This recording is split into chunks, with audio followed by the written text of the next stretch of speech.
So,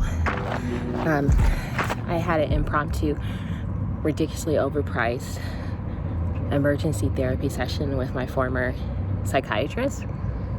And after that meeting, she recommended that I get back on my antidepressants. I had got off of them because I switched all of my regular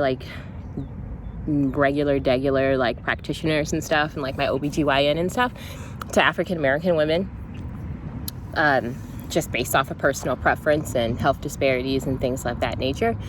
And I was meeting with my psychiatrist, and she told me that the information that was given to me, I mean, that's what they tell, doctors. Doctors don't get like in-depth training on mental health and awareness and gestation and the risk and benefits for antidepressants. And so she recommended that I get back on my Lexapro to help balance my anxiety and my depression, because it's been really, really bad.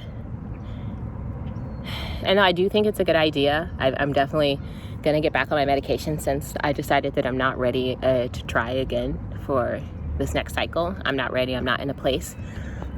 It's just, I mean, my thoughts are, I was given misinformation, right?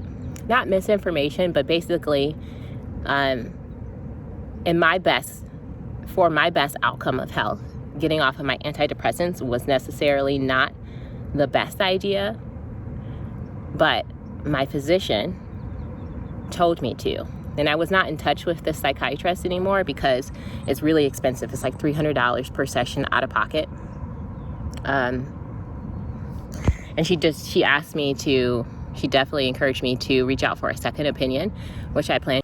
I wanted to jump in here because I feel like I didn't do a good job explaining risk versus benefit. So my psychiatrist has known me for many, many years before I'd even divorced my previous husband.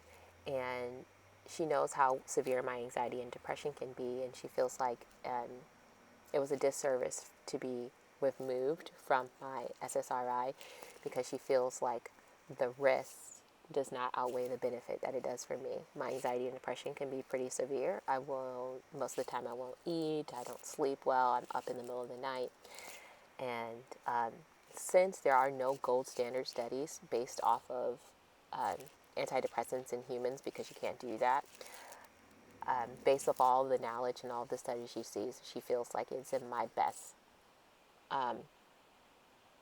it's best for me to stay on my medication. To do, it's just, I don't know, I'm feeling some kind of way. But that could be also in depression.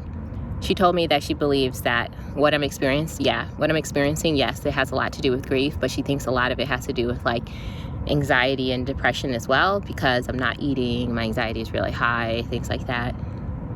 Things that I've been prone to do when I'm depressed years ago. And I wasn't sure if it's just because of the grief that I'm experiencing right now, or if it's my symptoms withdrawing from my SSRI.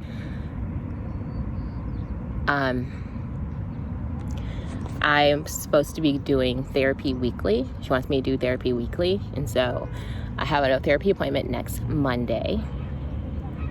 And we should be diving deep into that and seeing what's going on.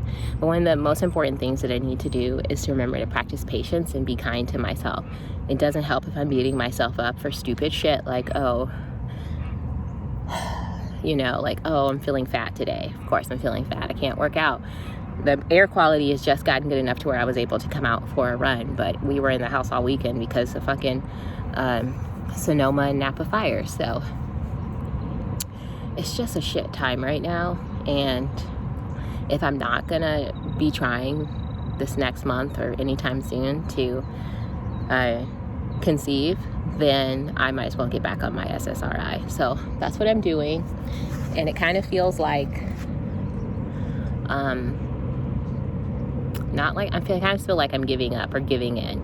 I really tried very hard to get everything 100% for this pregnancy, all medications and herbal teas and like all that stuff. If it's not, I wanted to have as clean body as possible, right? And I do know I want to have this baby for sure. So somehow getting back on my SSRI makes me feel like I'm giving up or defeated in some way.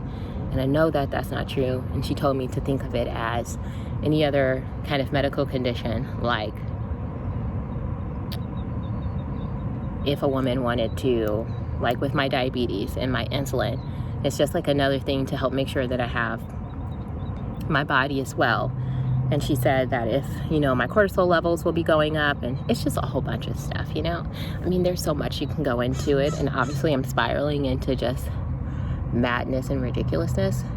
I think he is an endocrinologist. After talking to Dr. Homer and with my husband, I felt like really ready to go and like, okay, let's do this. Like, let's have this baby.